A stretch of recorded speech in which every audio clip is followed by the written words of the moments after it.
नमस्कार और आज की इस स्पेशल क्लास में सभी का बहुत बहुत स्वागत है। चलिए बिना किसी देरी के सीधे पॉइंट पर आते हैं। आज हम स्पेस के सबसे बड़े, सबसे माइंड बॉगलिंग रहस्य को सुलझाने वाले हैं। हम बात करेंगे कि आखिर इस पूरे ब्रह्मांड की शुरुआत हुई कैसे। ये कॉन्सेप्ट सच में बेहद रोचक है, तो चलिए अपनी सीट बेल्ट्स बांध लीजिए और इस कॉस्मिक सफर पर निकलते हैं। आज का लेसन प्लान बिल्कुल क्लियर है। पहले हम द बिग बैंग सिंगुलैरिटी समझेंगे, फिर कॉस्मिक इन्फ्लेशन को डिकोड करेंगे, कुछ कॉस्मिक मिस्ट्रीज को सॉल्व करेंगे, यूनिवर्स की टाइमलाइन देखेंगे, एक्सपेंशन के सबूत जानेंगे और आखिर में बिग बैंग और इन्फ्लेशन का डाउट क्लियर करेंगे। तो बढ़ते हैं हमारे पहले टॉपिक की तरफ, द बिग बैंग सिंगुलैरिटी। बस एक गुजारिश है, थोड़ी देर के लिए स्पेस और टाइम को लेकर जो भी आजकल के कॉन्सेप्ट दिमाग में है ना, उन्हें बिल्कुल क्लियर कर दीजिए। सोचकर देखिए, हमारी शुरुआत आखिर कितनी छोटी थी। लगभग 13.8 बिलियन साल पहले ये पूरा का पूरा ब्रह्मांड जो आज इतना विशाल लगता है, वो सिर्फ एक बेहद छोटा, अत्यधिक गर्म और highly dense point of energy था। इसे ही हम साइंस की भाषा में सिंगुलैरिटी कहते हैं। मतलब लिटरली हर एक चीज जो आज मौजूद है, चाहे वो गैलेक्सीज हों या तारे, सब कुछ इस अनइमेजिनेबल छोटे पॉइंट में कंप्लीटली कंप्रेस था। अब यहाँ एक सबसे बड़ी गलतफहमी दूर करना बहुत जरूरी है। अक्सर मूवीज में दिखाते हैं कि बिग बैंग किसी आग के गोले जैसा धमाका था, पर नहीं, ये कोई टिपिकल एक्सप्लोजन नहीं था। असल में ये स्पेस का ही एक अचानक से फैलना या एक्सपैंड होना था। और पता है, इसी एक्सपेंशन के साथ ही टाइम की ऑफिशियली तौर पर शुरुआत हुई थी और मैटर के साथ साथ एनर्जी का निर्माण भी इसी वक्त हुआ था। राइट। अब आते हैं हमारे दूसरे हिस्से पर, कॉस्मिक इन्फ्लेशन एक्सप्लेन्ड। ध्यान दीजिएगा क्योंकि अब चीजें बहुत बहुत तेजी पकड़ने वाली हैं। तो बिग बैंग होने के तुरंत बाद, यानी 1 सेकेंड के भी एक बेहद छोटे से हिस्से में एक अत्यंत तेज विस्तार हुआ। इसे ही हम कॉस्मिक इन्फ्लेशन कहते हैं। इसका सीधा सा मतलब बस ये है कि ब्रह्मांड ने अचानक इतनी ज्यादा तेजी से फैलना शुरू किया कि इसका आकार कुछ ही पलों में सोच से भी परे बड़ा हो गया। ये स्पीड इतनी ज्यादा फास्ट थी जिसका अंदाजा लगाना भी हमारे दिमाग के लिए लिटरली मुश्किल है। तीसरा टॉपिक, सॉल्विंग कॉस्मिक मिस्ट्रीज। यहाँ क्लास के लिए मेरा एक छोटा सा सवाल है। अगर यूनिवर्स इतने वायलेंट और तेज तरीके से फैला था, तो आज जब हम आसमान में देखते हैं तो ये सब कुछ इतना ऑर्गेनाइज्ड और एक जैसा क्यों दिखता है? असल में हमारी स्टैंडर्ड बिग बैंग थ्योरी अकेले इन 2 बड़े सवालों का जवाब नहीं दे पाती। पहला है दी होराइजन प्रॉब्लम, मतलब ब्रह्मांड के अलग अलग और दूर दूर वाले हिस्से बिल्कुल एक जैसे क्यों दिखते हैं। और दूसरा है द फ्लैटनेस प्रॉब्लम, हमारा ओवरऑल यूनिवर्स लगभग कंप्लीटली फ्लैट या समतल क्यों प्रतीत होता है। यही वो एग्जैक्ट पॉइंट है जहां इन्फ्लेशन थ्योरी इन बड़ी मिस्ट्रीज को सॉल्व करने के लिए एंट्री लेती है। इस कॉन्सेप्ट को एक गुब्बारे यानी द बलून एनालॉजी के जरिए थोड़ा सिंपल बनाते हैं।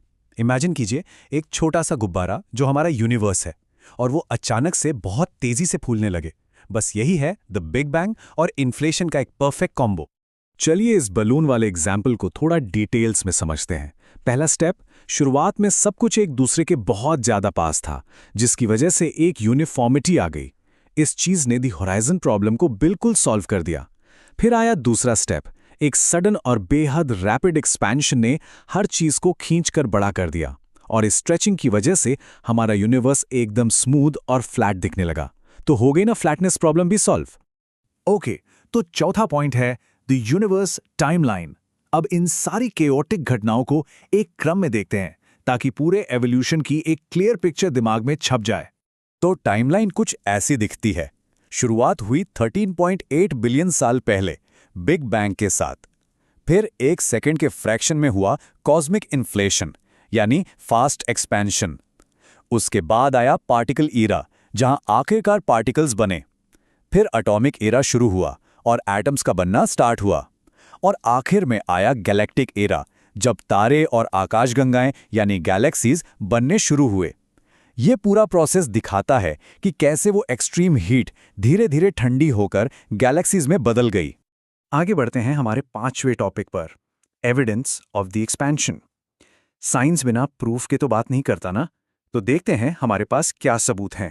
इसके लिए एक छोटा सा पॉप क्विज हो जाए। सोचिए और बताएं कि वो कौन सा फिजिकल एविडेंस आज मौजूद है जो ये क्लियरली साबित करता है कि ये यूनिवर्स कभी बेहद गर्म था और आज भी कंटिन्यूअसली फैल रहा है। लीजिए 2 सेकंड और अपने दिमाग में जवाब लॉक कर लीजिए। तो पहला जवाब है कॉस्मिक माइक्रोवेव बैकग्राउंड, जिसे हम शॉर्ट में CMB भी कहते हैं। ये दरअसल वो लेफ्ट ओवर हीट रेडिएशन है जो डायरेक्ट बिग बैंग के वक्त से बची हुई है और आज भी पूरे स्पेस में फैली हुई है। एक तरह से समझ लीजिए ये हमारे यूनिवर्स के उस आग के गोले वाली शुरुआत का एक बचा हुआ निशान है। और दूसरा बड़ा सबूत है रेड शिफ्ट। जब हम देखते हैं कि दूसरी गैलेक्सीज हमसे लगातार दूर होती जा रही हैं तो उसे रेड शिफ्ट कहते हैं। ये इस बात का पक्का प्रूफ है कि बिग बैंग ने एक्सपेंशन का जो प्रोसेस शुरू किया था ना, वो आज भी नहीं रुका है। यूनिवर्स अभी भी ठीक वैसे ही एक्सपैंड हो रहा है। और अब हम आ गए हैं इस एक्सप्लेनर के आखिरी और छठे सेक्शन पर, बिग बैंग वर्सेस इन्फ्लेशन। इसे क्लियर कर लेते हैं ताकि कोई भी कंफ्यूजन ना बचे।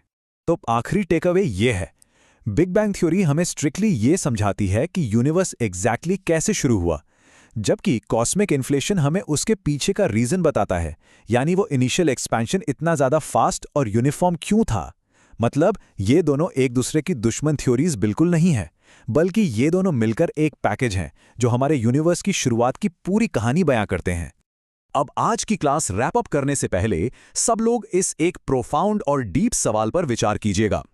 अगर कॉस्मिक इन्फ्लेशन और बिग बैंग ने इस यूनिवर्स को एक एंडलेस, लगातार चलने वाले एक्सपेंशन के रास्ते पर सेट कर ही दिया है, तो आखिरकार ये यूनिवर्स किस चीज के अंदर एक्सपैंड हो रहा है? इस माइंड बेंडिंग सवाल के साथ हमारी आज की क्लास यहीं समाप्त होती है। सोचते रहिए और यूनिवर्स को एक्सप्लोर करते रहिए।